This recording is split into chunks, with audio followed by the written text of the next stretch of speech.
আসসালামু আলাইকুম ওয়া রাহমাতুল্লাহ। সুপ্রিয় দর্শক মণ্ডলী, আমি আশা করি মহান রাব্বুল আলামিনের অশেষ রহমত এবং দয়ায় আপনারা ভালো আছেন। সুপ্রিয় দর্শক, আজকের ভিডিওতে আমি আপনাদেরকে এমন দুটি আমলের কথা বলে দেব যে দুটি আমল করলেই আল্লাহ তাআলার কাছে সবচেয়ে প্রিয় বান্দা হতে পারবেন ইনশাআল্লাহ। যে দুইটি আমল মহান আল্লাহ তাআলা সবচেয়ে বেশি পছন্দ করেন, যে আমলগুলো করলেই দুনিয়া ও আখিরাতে সফলতা অর্জন করতে পারবেন। দুনিয়াতে যে যাকে যত বেশি স্মরণ করবে বা অনুসরণ করবে, সে তাকে তত বেশি ভালোবাসবে, এটাই স্বাভাবিক। আর তা যদি হয় আল্লাহর জন্য, তবে কেমন হবে? রাসূলুল্লাহ সাল্লাল্লাহু আলাইহি সাল্লাম হাদিসে ফাঁকে মানুষের জন্য দুইটি আমল সুস্পষ্টভাবে তুলে ধরেছেন, যে আমলে বান্দার প্রতি আল্লাহ তাআলা সবচেয়ে বেশি খুশি হন।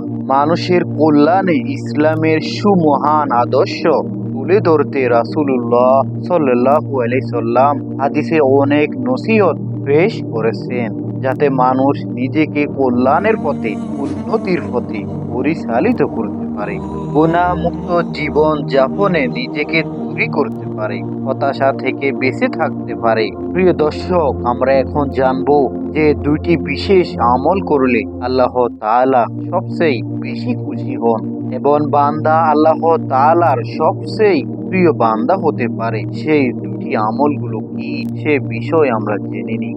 আমি অনুরোধ করব গুরুত্বপূর্ণ ভিডিওটি শেষ পর্যন্ত দেখার জন্য। প্রতিদিন চলাফেরায় মানুষের সামনে খুশি হওয়ার মতো অনেক কিছু ঘটে, আবার অনেক সময় মন খারাপ করার মতো পরিস্থিতি বা বিপদ আপদও ঘটে থাকে। কখনো কখনো আল্লাহর নাফরমানি হয়ে যায়, ছোট ছোট গুনাহে লিপ্ত হয়ে পড়ে মানুষ। এসব পরিস্থিতিতে খুব সহজেই একজন মুসলিম আল্লাহর কাছে প্রিয় হতে পারবেন সহজ কিছু গুণ ও আমলের মাধ্যমে। এই আমলগুলো করতে অতিরিক্ত কোনো পরিশ্রম করতে হবে না, শুধু একটুই সদিচ্ছায় আল্লাহর প্রিয় করে তুলবে ইনশাআল্লাহ। প্রিয় দর্শক, মহান আল্লাহ তাআলার কাছে প্রিয় করে তুলবে এমন দুটি গুণ হলো, এক নাম্বার শুকর করা, আল্লাহ তাআলার কাছে কৃতজ্ঞতা আদায় করা। প্রতিদিন ঘুম থেকে উঠে একজন মুসলিমের সর্বপ্রথম আল্লাহ তাআলার শুকরিয়া আদায় করা উচিত। আল্লাহ তাআলা সুস্থভাবে আবার জীবন দিয়েছেন, সুস্থ রেখেছেন, দিনের শুরুতেই এই নিয়ামতের শুকরিয়া আদায় করা উচিত। এই জন্য হাদিসে বর্ণিত ঘুম থেকে উঠার দোয়াটি পড়া যেতে পারে। এর বাইরেও যে কোনো ভালো পরিস্থিতি, নিয়ামত লাভ বা অতীতে পাওয়া নিয়ামতের কথা স্মরণ করে আল্লাহ তাআলার শুকরিয়া আদায় করা যেতে পারে। সকল প্রশংসা আল্লাহর জন্য। হে আল্লাহ, আপনার জন্যই সকল প্রশংসা এবং আপনার জন্যই সকল কৃতজ্ঞতা। সব কাজে আল্লাহ তাআলার কৃতজ্ঞতা আদায়ের অভ্যাস গড়ে তুলতে পারলে তা নিয়ামত আরো বাড়িয়ে দিবেন। পবিত্র কোরআনে বর্ণিত হয়েছে, শীঘ্রই আল্লাহ শুকর আদায়কারীদের প্রতিদান দিবে। সূরা আল ইমরান আয়াত নাম্বার 146। দুই নাম্বার হলো সবর বা ধৈর্য ধারণ করা। সবর বা ধৈর্য একটি গুরুত্বপূর্ণ গুণ। প্রতিদিন মানুষ যেসব ঘটনা বা পরিস্থিতির মধ্যে দিয়ে যায়, এতে এমন অনেক পরিস্থিতি আছে যা তার মনঃপূর্ণ হয় না, তাকে কষ্ট দেয়। কখনো হয়তো কোনো প্রিয়জনের অসুস্থতা বা মৃত্যু সংবাদ শুনতে হয়, আবার কখনো আর্থিক লোকসানের কথাও শুনতে হয়। পরিস্থিতি যেমনই হোক, এই সময় আল্লাহ তাআলার উপর ভরসা রেখে ধৈর্য ধারণ করতে হবে, তবে আল্লাহ তাআলা সাহায্য করবেন। আর ধৈর্যশীলদের জন্য পবিত্র কোরআনে বিশেষ সান্ত্বনাকার ক্ষেত্রে বলা হয়েছে, আল্লাহ তাআলা নিজেই ধৈর্যশীলদের সঙ্গে রয়েছেন। বর্ণিত হয়েছে যে, মুমিনগণ, তোমরা ধৈর্য ও নামাজের মাধ্যমে সাহায্য প্রার্থনা করো, নিশ্চয় আল্লাহ তাআলা ধৈর্যশীলদের সঙ্গে রয়েছেন। সুবহানাল্লাহ। সূরা বাকারা আয়াত নাম্বার 153।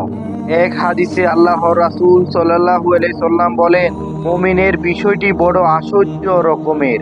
বিপদে পড়লে এতে সে ধৈর্য ধরে, আবার সুখে থাকলে আল্লাহ তাআলার শুকরিয়া আদায় করে, তবে উভয় অবস্থায় তার জন্য কল্যাণকর। সহিহ মুসলিম হাদিস নাম্বার 2999। প্রিয় দর্শক, আপনি যদি এই দুইটি আমল নিয়মিত করতে পারেন, ইনশাআল্লাহ আল্লাহ তাআলার প্রিয় বান্দা হতে পারবেন। বান্দা যখন আল্লাহ তাআলার কাছে শুকরিয়া আদায় করে, আল্লাহ তাআলা বান্দাকে আরো বাড়িয়ে দেন। এবং বান্দা যখন বিপদে আপদে মহান আল্লাহ তাআলার কাছে ধৈর্য ধারণ করে এবং একমাত্র আল্লাহ তাআলার উপর আশা ও ভরসা রাখে, তখন আল্লাহ তাআলা বান্দার উপর অনেক বেশি খুশি হন এবং বান্দার সকল বিপদ আপদ থেকে বান্দাকে উদ্ধার করে দেন। প্রিয় দর্শক, আল্লাহ তাআলার প্রিয় বান্দা হতে চাইলে এই দুইটি আমল বেশি বেশি করবেন। বিপদে আপদে মহান রব্বুল আলামিনের উপর ধৈর্য ধারণ করবেন এবং বেশি বেশি শুকরিয়া আদায় করবেন। শুকরিয়া আদায়কারীকে আল্লাহ তাআলা